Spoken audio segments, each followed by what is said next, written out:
പുറത്ത് നല്ല മഴയാണ്. ആ മഴ സമയത്ത്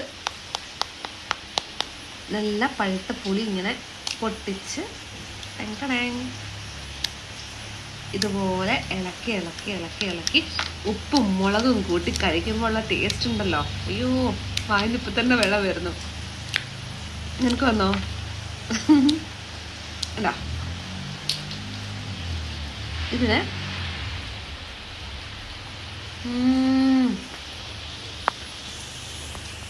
ഐസ്ക്രീം കഴിക്കുന്ന പോലെ ഇങ്ങനെ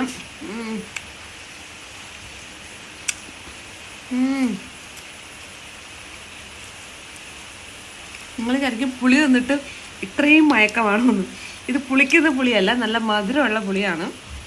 അതുകൊണ്ടാണ് ഇത്രയും എക്സ്പ്രഷനൊക്കെ ഞാൻ കാണിച്ചത്. ശരിക്കും നല്ല മധുരമുള്ള പുളിയാണിത്. ഇത് കടയിൽ നിന്ന് വാങ്ങിച്ച പുളിയാണ് കേട്ടോ. തായ്ലൻഡ് പുളിയാണിത്.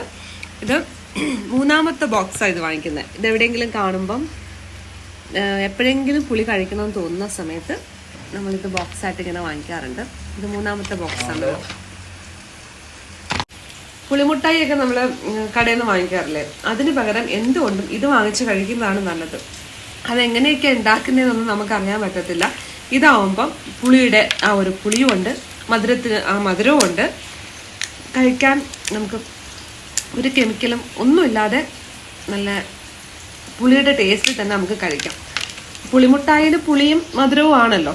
അപ്പം അതിനെക്കാട്ടി എന്തുകൊണ്ടും നല്ലത് ഈ മധുരപ്പുളി വാങ്ങിച്ച് കഴിക്കുന്നതാണ് കേട്ടോ.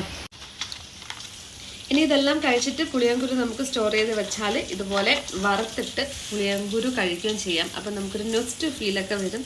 ഇപ്പം പുളിയും ഇതുപോലെ പുളിയങ്കുരു ഒന്നും കിട്ടാനില്ല. എനിക്കിതുപോലെ കിട്ടുന്ന സാധനം ഞാൻ കളയില്ല കേട്ടോ. കളയാതെ ഇതിങ്ങനെ വറുത്തിട്ട് കഴിക്കും. അപ്പം നമുക്ക് ആ ഒരു പഴയ ടേസ്റ്റും പഴയ ഓർമ്മകളും എന്താ ഒരു പഴയ ഫീലൊക്കെ ഇങ്ങനെ മനസ്സിലേക്ക് വരും. അപ്പം അതും അങ്ങനെയും ചെയ്യാം. നല്ല മധുരമാണ്, പുളിയല്ല, നല്ല മധുരം. കാണുകയാണെങ്കിൽ വാങ്ങിച്ച് കഴിച്ചോളൂ. നല്ല ടേസ്റ്റാണ്, നല്ല മധുരമാണ്.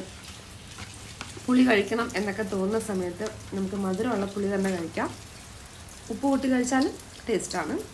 അപ്പോൾ ഈ വീഡിയോ ഇഷ്ടപ്പെട്ടിട്ടുണ്ടെങ്കിൽ ലൈക്ക് ചെയ്യുക, ഷെയർ ചെയ്യുക, സബ്സ്ക്രൈബ് ചെയ്യുക, പിന്നെ കമൻറ്റും ചെയ്യുക.